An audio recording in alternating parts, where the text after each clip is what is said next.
ಈ video release ಮಾಡೋ ಹೊತ್ತಿಗೆ ಮ್ಯಾಕ್ಸ್ ಬಿಡುಗಡೆ ಆಗಿ 13ನೇ ದಿನದ ಪ್ರದರ್ಶನ ಕಾಣ್ತಾ ಇದೆ. ಎಲ್ಲ ಥಿಯೇಟರ್ಗಳಲ್ಲೂ ಕಲೆಕ್ಷನ್ ಬೊಂಬಾಟ್ ಆಗಿದೆ ಅಂತ ರಿಪೋರ್ಟ್ ಇದೆ. ಹಾಗಾದರೆ ಈ ರಿವ್ಯೂ ಯಾರಿಗೆ ಅಂದರೆ ಇನ್ನೂ ಮ್ಯಾಕ್ಸ್ ನೋಡದೇ ಇರೋ ಪ್ರೇಕ್ಷಕರಿಗೆ. ಫುಲ್ ರಿವ್ಯೂ ನೋಡೋಷ್ಟು ಟೈಮ್ ಇಲ್ಲ. ಮ್ಯಾಕ್ಸ್ ಹೇಗಿದೆ ಅಂತ ಒಂದೇ ಲೈನಲ್ಲಿ ಹೇಳೋ ಗುರು ಅಂತಂದರೆ ಒಂದೇ ಮಾತು, ಮ್ಯಾಕ್ಸ್ ರಾಕ್ಸ್. ತಕ್ಷಣ ನಿಮ್ಮ ಹತ್ರ ಥಿಯೇಟ್ರಿಗೆ ಹೋಗಿ ನೋಡಿ. ಇನ್ನೂ ಡೀಟೇಲ್ಸ್ ಬೇಕು ಅಂದರೆ ಈ ರಿವ್ಯೂ ವಿತ್ ರಾಘು ವಿಡಿಯೋನ ಫುಲ್ ನೋಡಿ. ಮ್ಯಾಕ್ಸ್ ಹೆಸರು ಕೇಳಿದ್ರೇ ಗೊತ್ತಾಗುತ್ತೆ ಇದು ಮಾಸ್ ಸಿನಿಮಾ ಅಂತ ಪ್ರತ್ಯೇಕವಾಗಿ ಹೇಳಬೇಕಾಗಿಲ್ಲ.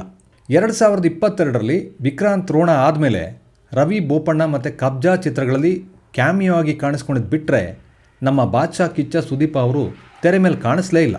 2 ವರ್ಷ ಕಾಯಿಸಿ ಕೊನೆಗೂ ಕಿಚ್ಚ ಸುದೀಪ ಅವರು ಮ್ಯಾಕ್ಸ್ ಆಗಿ ಅಭಿಮಾನಿಗಳಿಗೆ ಆ್ಯಕ್ಷನ್ನ ಗಿಫ್ಟ್ ಬಾಕ್ಸ್ ಕೊಟ್ಟಿದ್ದಾರೆ. ಕಿಚ್ಚ ಸುದೀಪ ಅವರು ಇಲ್ಲಿ ತನಕ ನಟಿಸಿರೋ 45 ಸಿನಿಮಾಗಳಲ್ಲಿ ಮ್ಯಾಕ್ಸ್ ಸಿನಿಮಾದ ಅರ್ಜುನ್ ಮಹಾಕ್ಷಯ್ ಪಾತ್ರದ ಥರ ಒಂದು ಪೂರ್ಣ ಪ್ರಮಾಣದ ಆ್ಯಕ್ಷನ್ ಪಾತ್ರದಲ್ಲಿ ಯಾವತ್ತೂ ಕಾಣಿಸ್ಕೊಂಡಿರಲಿಲ್ಲ. ಈ ಸಿನಿಮಾದಲ್ಲಿ ಕಿಚ್ಚ ಸುದೀಪ ಅವರು ರೊಮ್ಯಾನ್ಸ್, ಫ್ಯಾಮಿಲಿ ಸೆಂಟಿಮೆಂಟ್ ಇದೆಲ್ಲ ಪಕ್ಕಕ್ಕಿಟ್ಬಿಟ್ಟು ಫುಲ್ ಟೈಮ್ ಆ್ಯಕ್ಷನ್ ಮಾಡಲು ಕಾಣಿಸ್ಕೊಂಡಿದ್ದಾರೆ ಅನ್ನೋದು ವಿಶೇಷ. ಮ್ಯಾಕ್ಸ್ನನ್ನು ವಿಲನ್ಗಳನ್ನ ಚಚ್ಚಾಕೋ ಸೂಪರ್ ಹೀರೋ ಅಂತನಾದರೂ ಕರಿಬೋದು, ಅಥವಾ ವಿಲನ್ಗಳ ಎದೆನಲ್ಲಿ ನಡುಕ ಹುಟ್ಟಿಸೋ ಸೂಪರ್ ವಿಲನ್ ಅಂತನಾದರೂ ಕರಿಬೋದು. ಮ್ಯಾಕ್ಸ್ನಲ್ಲಿ ಮ್ಯಾಕ್ಸಿಮಮ್ ಫೈಟ್ಸ್ ಇದೆ, ಮ್ಯಾಕ್ಸಿಮಮ್ ಚೇಸಿಂಗ್ ಇದೆ, ಮ್ಯಾಕ್ಸಿಮಮ್ ಥ್ರಿಲ್ ಇದೆ, ಮ್ಯಾಕ್ಸಿಮಮ್ ಬಿಲ್ಡಪ್ ಇದೆ, ಮ್ಯಾಕ್ಸಿಮಮ್ ಕತ್ತಲು ಇದೆ. ಇಡೀ ಕತೆ ಒಂದು ರಾತ್ರಿಲಿ ನಡೆಯುತ್ತೆ, ಒಂದೇ ಪೊಲೀಸ್ ಸ್ಟೇಷನಲ್ಲಿ ನಡೆಯುತ್ತೆ. ಇಡೀ ರಾತ್ರಿ ಉಸಿರು ತಗೊಳ್ಳೋಕ್ಕೂ ಬಿಡದೇ ಇದ್ದಾಗೆ ಆ್ಯಕ್ಷನ್ ಸೀಕ್ವೆನ್ಸ್ಗಳು ಒಂದರ ಹಿಂದೆ ಧನ್ ನಡೆಯುತ್ತೆ. ಸಸ್ಪೆನ್ಷನ್ ಮುಗಿದು ಹೊಸದಾಗಿ ಡ್ಯೂಟಿಗೆ ಜಾಯಿನ್ ಆಗೋದಕ್ಕೆ ಅರ್ಜುನ್ ಮಹಾಕ್ಷಯ್ ಬರ್ತಾ ಇದ್ದ ಹಾಗೆ ಇಬ್ಬರು ಪವರ್ಫುಲ್ ಮಂತ್ರಿಗಳ ಕಂತ್ರಿ ಮಕ್ಕಳು ಮೈಕಲ್ ಮತ್ತು ವೀರ ಒಂದು ಪೋಲಿ ವಿಡಿಯೋ ನೋಡಿಕೊಂಡು ಕಾರ್ನಲ್ಲಿ ಜಗಳ ಆಡಿಕೊಂಡು ದಾರಿಲಿರೋ ಪೊಲೀಸ್ ಬ್ಯಾರಿಕೇಡ್ಗೆ ಡಿಕ್ಕಿ ಹೊಡಿತಾರೆ. ಇದನ್ನು ಪ್ರಶ್ನೆ ಮಾಡೋ ಲೇಡಿ ಪೀಸಿದು ಬಟ್ಟೆ ಹರಿತಾರೆ. ಆಗ ತಾನೇ ಊರಿಗೆ ಬಂದಿರೋ ಇನ್ಸ್ಪೆಕ್ಟರ್ ಮ್ಯಾಕ್ಸ್ ಅವ್ರನ್ನ ಚಚ್ಚಿ ಲಾಕಪ್ನಲ್ಲಿ ಅರೆಸ್ಟ್ ಮಾಡ್ತಾರೆ. ಒಬ್ಬ ಕರಪ್ಟ್ ಪೊಲೀಸ್ ಕಾನ್ಸ್ಟೇಬಲ್ ದಾಸ್ ಅವರು ಮಂತ್ರಿಗಳ ಮಕ್ಕಳು ಅವ್ರನ್ನ ಬಿಟ್ಬಿಡಿ, ಇಲ್ಲದೇ ಇದ್ರೆ ಅವ್ರ ಕಡೆಯವ್ರು ಬಂದು ಪೊಲೀಸ್ ಸ್ಟೇಷನ್ ಮೇಲೆ ಅಟ್ಯಾಕ್ ಮಾಡ್ತಾರೆ ಅಂತ ಹೆದರಿಸ್ತಾನೆ. ಹೆದರಿಕೆಗೆ ಹೆದರಿಸೋ ಮ್ಯಾಕ್ಸ್ ಅದೇನಾಗುತ್ತೋ ನೋಡೋಣ ಅಂತ ಹೇಳಿ ಅವ್ರನ್ನ ಲಾಕಪ್ಪಲ್ಲಿ ಹಾಕಿ ಮನೆಗೆ ಹೋಗ್ತಾರೆ. ಆದರೆ ಸ್ವಲ್ಪ ಹೊತ್ತಿನ ನಂತರ ಸ್ಟೇಷನ್ಗೆ ಬಂದು ನೋಡಿದ್ರೆ ಅಲ್ಲಿ ದೊಡ್ಡ ಅನಾಹುತ ನಡೆದೋಗಿದೆ. 2 ಪವರ್ಫುಲ್ ಮಿನಿಸ್ಟ್ರುಗಳ ಕಡೆ ರೌಡಿಗಳ ಪಡೆ ಸ್ಟೇಷನ್ಗೆ ಅಟ್ಯಾಕ್ ಮಾಡುತ್ತೆ.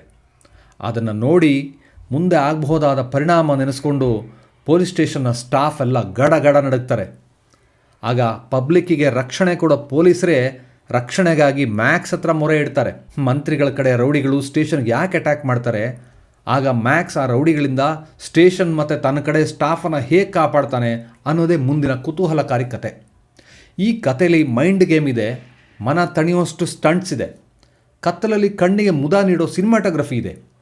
ಕರಪ್ಟ್ ಕಾಪ್ಗಳಾಗಿ ಉಗ್ರಂ ಮಂಜು ಮತ್ತು ವಿಜಯ್ ಚಂಡೂರ್ ನಟನೆ ಗಮನ ಸೆಳೆಯುತ್ತೆ. ಖಾಕಿ ತೊಟ್ಟಿರೋ ಸುಕೃತ ವಾಗ್ಲೆ ಮತ್ತು ಸಂಯುಕ್ತ ಹೊರನಾಡು ರಾತ್ರಿಯೆಲ್ಲ ಹೆದರ್ಕೊಂಡೇ ಇರ್ತಾರೆ. ಗೋವಿಂದೇಗೌಡ ಸಿಕ್ಕ ಅವಕಾಶನ ಚೆನ್ನಾಗಿ ಬಳಸ್ಕೊಂಡಿದ್ದಾರೆ. ಪ್ರಮೋದ್ ಶೆಟ್ಟಿ ಸ್ಕ್ರೀನ್ ಪ್ರೆಸೆನ್ಸು ಸ್ವಲ್ಪ ಚಿಕ್ಕದಾದರೂ ಚೆನ್ನಾಗೇ ನಟಿಸಿದ್ದಾರೆ. ರಿಟೈರ್ ಆಗಲಿರೋ ಹೆಡ್ ಕಾನ್ಸ್ಟೇಬಲ್ ಆಗಿ ಇಳವರಸನ್ ನಟನೆ ಚೆನ್ನಾಗಿದೆ. ಮ್ಯಾಕ್ಸ್ಗೆ ಟಕ್ಕರ್ ಕೊಡೋದಕ್ಕೆ ಕರಪ್ಟ್ ಕಾಪ್ ಆಗಿ ವರಲಕ್ಷ್ಮಿ ಶರತ್ ಕುಮಾರ್ ಎಂಟ್ರಿ ಸಖತ್ತಾಗಿದೆ. ಇನ್ನೊಬ್ಬ ವಿಲನ್ ತೆಲುಗಿನ ಸುನಿಲ್ ಫೋನಲ್ಲೇ ಮಾತಾಡ್ತಾ ಸ್ವಲ್ಪ ಕಳೆದೋಗಿದ್ದಾರೆ. ವರಲಕ್ಷ್ಮಿ ಮತ್ತು ಸುನಿಲ್ ಇಬ್ಬರು ತುಂಬ ಒಳ್ಳೆ ನಟರು. ನಿರ್ದೇಶಕರು ಅವ್ರನ್ನ ಇನ್ನೂ ಚೆನ್ನಾಗಿ ಬಳಸ್ಕೋಬೋದಾಗಿತ್ತು ಅಂತ ಅನಿಸ್ತು. ಹೀರೋ ಮ್ಯಾಕ್ಸ್ ಪವರ್ ಮುಂದೆ ಅವರಿಬ್ಬರು ವಿಲನ್ಗಳು ಸ್ವಲ್ಪ ಡಲ್ ಆಗಿಬಿಟ್ಟಿದ್ದಾರೆ. ಇನ್ನಿಬ್ಬರು ವಿಲನ್ಗಳು ಶರತ್ ಲೋಹಿತಾಶ್ವ ಮತ್ತು ಆಡುಕಳಂ ನರೇನ್.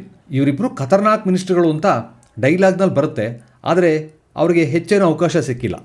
ಮ್ಯಾಕ್ಸ್ ನಿರ್ದೇಶನ ಮಾಡಿರೋದು ತಮಿಳಿನ ವಿಜಯ್ ಕಾರ್ತಿಕೇಯ ಅವರು. ಅವರಿಗಿದು ಮೊದಲನೇ ಸಿನಿಮಾ.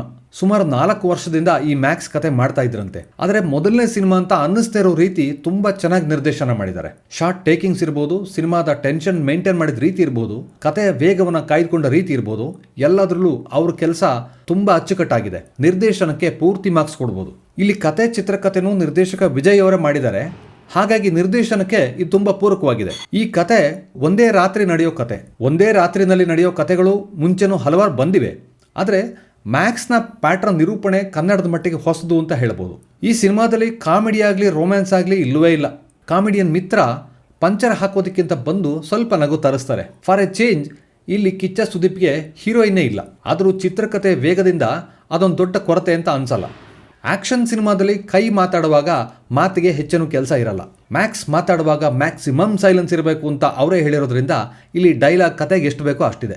ಮ್ಯಾಕ್ಸ್ ಟೆಕ್ನಿಕಲ್ ಆಗಿ ಕೂಡ ತುಂಬ ಒಳ್ಳೆ ಸಿನಿಮಾ ಅಂತ ಹೇಳ್ಬೋದು. ಇಲ್ಲಿ ನಿರ್ದೇಶಕ ವಿಜಯ್ ಕಾರ್ತಿಕೇಯ ಅವರ ವಿಷನ್ಗೆ music director Ajaneesh Loknath, stunt choreographer Chetan D'Souza ಮತ್ತು ಸಿನಿಮಾಟೋಗ್ರಾಫರ್ ಶೇಖರ್ ಚಂದ್ರ ಅವರು ತುಂಬ ಚೆನ್ನಾಗಿ ಸಾಥ್ ಕೊಟ್ಟಿದ್ದಾರೆ. ಇವ್ರು 3 ಜನ ಕೂಡ ಈ ಸಿನಿಮಾದ ಹೀರೋಗಳೇ ಅಂತ ಹೇಳ್ಬೋದು. ಅಜನೀಶ್ ಲೋಕನಾಥ್ ಅವರ ಬ್ಯಾಕ್ಗ್ರೌಂಡ್ ಸ್ಕೋರ್ ಅಲ್ಲಲ್ಲಿ ನಮ್ಮ ಎದೆಬೆಡತ ಹೆಚ್ಚೋ ಥರ ಇದೆ.